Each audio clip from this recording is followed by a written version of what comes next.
Chapter 7. The Truth. Exhumed. I sat at the piano bench with a lit cigarette and hung my head as I pondered how to tell Alex what I knew.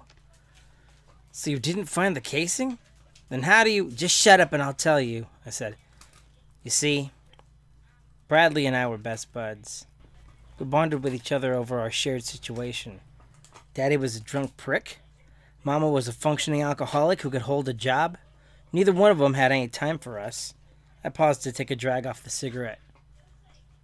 I just don't understand, he interjected. I continued while smoke wafted from my nostrils and out of my mouth in little puffs. I'm getting there, Alex, I snapped and took another drag. This one harder and longer than the last. After I exhaled, I continued. We did everything together, he and I. Everything. If he was Batman, I was Robin. If he jumped off the quarry into a pond, you bet your sweet ass I was going to do it, no questions, ifs, ands, or buts. But then girls came into the picture. Girls? Alex asked. Bradley was a skirt chaser from an early age, and I didn't like it. He got his first real girlfriend at 15, and I didn't like the bitch. She and him took off to the movies, and Mom would force him to take me along.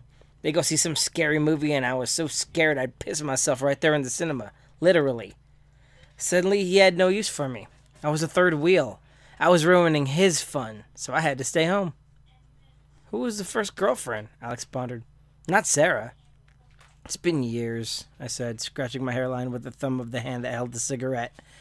I'm surprised I even remembered any of them, to be honest. But that first girl dumped him for another boy. I remember how devastated he was. He shut me out completely. But after a few days, apologized for being so bad to me and promised he would never treat me that way again. I looked Alex dead in the eye. 2 months later to the day, he broke that promise. Bradley had become quite close to a girl in a higher grade named Sarah Coleman. She was a Christian girl who spent her weekends babysitting for various couples around Loeb to earn some extra money so she could get into college. I remember her because on one night, my parents went to town on one of their very rare dates while Bradley was attending night school and she babysat me. She was a sweetheart and paid full attention to every child she watched. One could even say she loved her job. On one particular night, Bradley was talking to her on the phone and offered to sneak out in Daddy's pickup truck to go out to a house outside of Loeb where she was babysitting and see her. He talked about watching some TV with her, maybe sneaking in a kiss, the old mushy stuff neither of the parents would approve of. Sarah relented for a long time, but eventually gave in when Bradley promised to behave himself and save himself for marriage. I heard the whole conversation from the kitchen while Mom was working and Dad was drunk on the porch. I made it my mission that night to scare them, to make them break up so I could have my brother, my best friend in the world, back. I took my dad's .22 Browning rifle, ignorant to the fact that it was fully loaded with ammo, and hid in the back of the pickup. When the time came for Bradley to meet her, he put the truck in neutral, pushed it out to the edge of the highway, and then drove off. I remember that bumpy ride in the back of the truck, hoping he was a bad driver and we would die together. I stared up at the stars, literally praying for death. But in the end, God favored Sarah's prayers for him to get there safely, and he went inside to meet her. Now, there's something you can probably assume since all this happened in the country. See, nobody locked their doors back then. So Bradley just wandered in through the front door, plopped down on the sofa, and they started up with their game of tonsil hockey despite her claim that they had to be good Christian kids. So to really spook them, I decided it would probably be in my best interest to enter the house through the back door. There's something else about me at that age that might be fairly obvious. Having a father who had little patience for properly training his kids in any task, I had no concept of trigger discipline, so my right index finger was on the trigger the entire time, because it was just the way Daddy had taught me to handle a rifle. I slowly, very slowly, opened up the back door, and tried not to let it creak as it opened. I stuck the barrel in first and slowly pushed the door open. The light from the kitchen poured out through the slit in the opening and grew wider and brighter as the door swung in. I crept in slowly, inching my way into the kitchen, walking as carefully as possible, and getting sicker and sicker of that honey-darling bullshit that my brother and that hussy were regurgitating. I made it down the hallway passing the bedroom doors to the single-story home, and stood in the shadows in the hallway leading into the living room where they both resided. I planned on leaping out of the shadows and scaring the two of them good. If he saw his nutty little sister with a rifle, he was going to be so embarrassed that he would never be able to explain it. I wanted her interest in him to go away. I wanted Bradley for myself.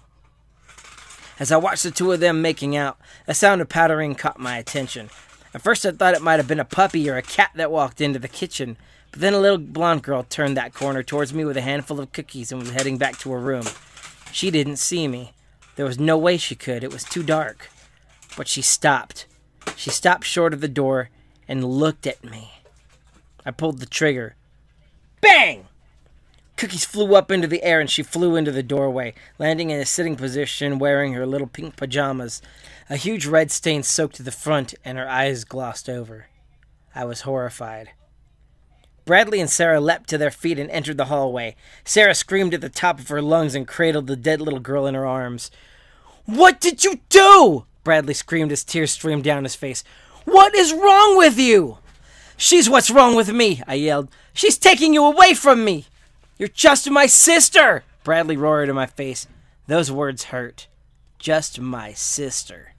I jumped back when he reached for the gun and pointed it to his girlfriend's head. "Sam, please, I'll do anything. Just give me the gun." "I want her to break up with you," I ordered. "I want to hear her say it, and I want her to mean it." Sarah was way too hysterical to even process what was going on.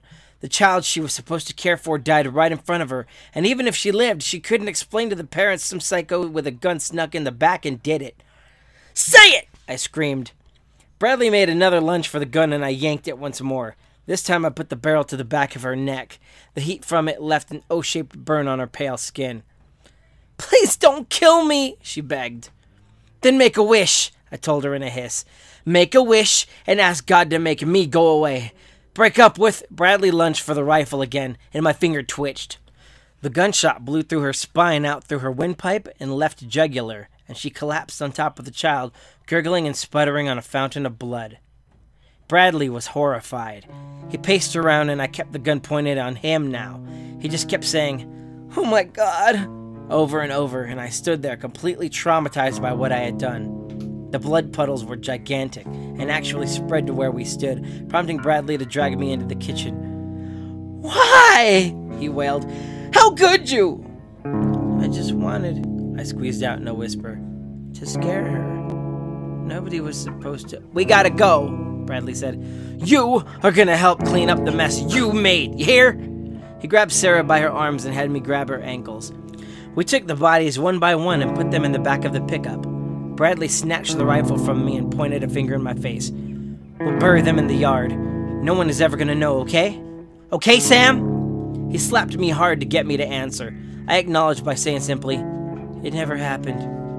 He nodded in agreement, and we drove back home. He pulled onto the dirt road, and guess who was standing there waiting for us to get back? No one but Daddy. Bradley slammed on the brakes, and Dad paced slowly around to the driver's side. "Where you been, boy?" "Just to see a friend, Dad," he said. The tension was extremely thick, and it was obvious something was wrong. "That's all." Daddy looked at me, covered in some of the blood from carrying the bodies, and saw the rifle. "What are you two doing with my gun?" Shooting squirrels," Bradley said and faked a nervous chuckle. Dad reached in and snatched the rifle from between us, counted the rounds, and then made his way to the back.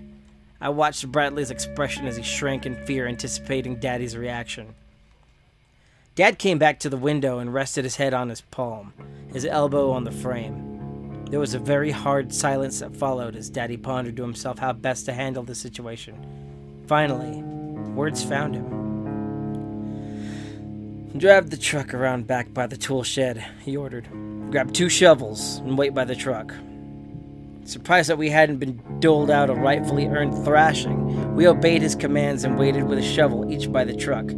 Dad had gone upstairs to Mom and supposedly told her we were going to be burying a neighbor's pet Bradley had run over with the truck. Mom was tired from work and dismissed him. Dad proceeded to come out and ordered us to carry the little girl, Amanda, and bury her on the side of the house under a rose bush. We piled a lot of dirt on her, and I was hit with the realization as the dirt covered her pretty face that she would never know what it was like to be my age. Those cookies she tried to sneak were her death sentence. Next, we had to bury Sarah, but Bradley cried and claimed he wasn't capable of burying her. I remember Daddy grabbing him by the back of his head, clutching the hair so tightly in his fists that Bradley wailed in agony, and Daddy telling him to do it before he, too, ended up in a hole.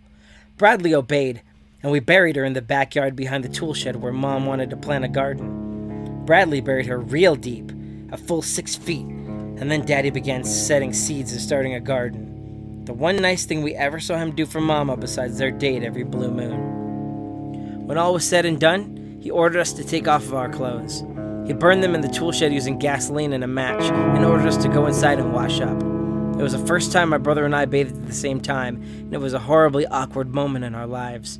We looked down at our dirty feet the entire time as the blood and dirt went down the drain. Once we were cleaned off, Daddy did one final inspection to see if we missed anything, and then he ordered us into the bed while he scrubbed out the truck. The next day, he went out and killed a hog with the exact same .22 rifle and set it in the back of the truck to hide the original bloodstains if he missed anyone cleaning, and we never spoke the incident again. I looked up at Alex as I crushed out my cigarette on the top of the piano. That's how it happened. Daddy was telling the truth. I blocked it out of memory, but Bradley couldn't. And the guilt and grief got to him because I never confessed. That's why he's haunting me. Why they're haunting me. You killed them? He asked in total disbelief. Seriously. The spirits here can't rest as long as I'm still living my life. I gotta handle it. What do you mean by that? Alex asked. Kill yourself? Hell no! I'm gonna torch the house, I said. Top to bottom, up in smoke, gone forever. Because there's evidence that still links you to the crime. Not really, I said. After the incident, the gas station clerks I mentioned the other day, sweet couple, God bless them, but they couldn't resist a bit of fucking gossip, heard a rumor my brother was spotted up at the Amanda girl's house with Sarah. So Daddy put a bullet in the back of their heads when they went to bed. Never felt a thing. What about the other missing people? I shrugged. I don't know him. Probably knew too much or saw too much, and so he must have taken care of them too. The Loeb Ripper favored a .22 rifle, but also had a thing for the old Colombian necktie. Daddy confessed to shooting 4 people, but not to the mutilations. So maybe there was another killer, purely by coincidence. Like I said, not all of the missing people were found at all. They're assumed dead. I realized I hadn't taken my meds, and I went to the bedroom to grab my bag. There was the little girl. I took the whole bag and left while she scribbled a drawing, and Alex came up to speak to me. You take a lot of pills, he commented. I laughed and swallowed them with a handful of sink water. They keep my head screwed on, I told him. Once they were in me, I turned to him. Tell me the truth. Why are you really still here? He shrugged. This is my home. I smirked. You're a terrible liar. You're looking for something. He sighed deeply. What makes you think that? You say you maintain the properties, but the weeds are as tall as I am. There's a busted-up truck in front of the houses. Either you're an amateur handyman or you... I had to turn to wash my hands, and when I looked back at the doorway, I realized I had been talking to a wall. I bolted downstairs and saw no trace of him. He was gone, almost as if he never was there. I checked my phone. The pictures I took of the messed-up room when the little girl trashed my typewriter was actually in excellent condition. I had a green crayon in my pocket still, and indeed it had been in the room on the desk. I moved it so I could set up the typewriter and forgotten I put it in my pocket. Panicked, I went to every room looking for the spirits, but not even Bradley appeared. It would seem my antipsychotic meds kept me from hallucinating them out of guilt from being in this house again. I ran out of the house, and there was a pit bull Rocky who greeted me first by scaring the dickens out of me. I lived on the dog, and he led me down the road until the dirt road forked. There was a familiar truck I had seen Alex driving, and inside of it, his bloated corpse. I pulled the door open and held my breath as I checked his body and found a bottle of Bayer spilled in the passenger seat. He had likely suffered a massive heart attack around 2 days prior. So you were real! I wept in relief. But when did you die, buddy? Yesterday? The day before? I put my arms over the hood of his truck, buried my face, and bawled.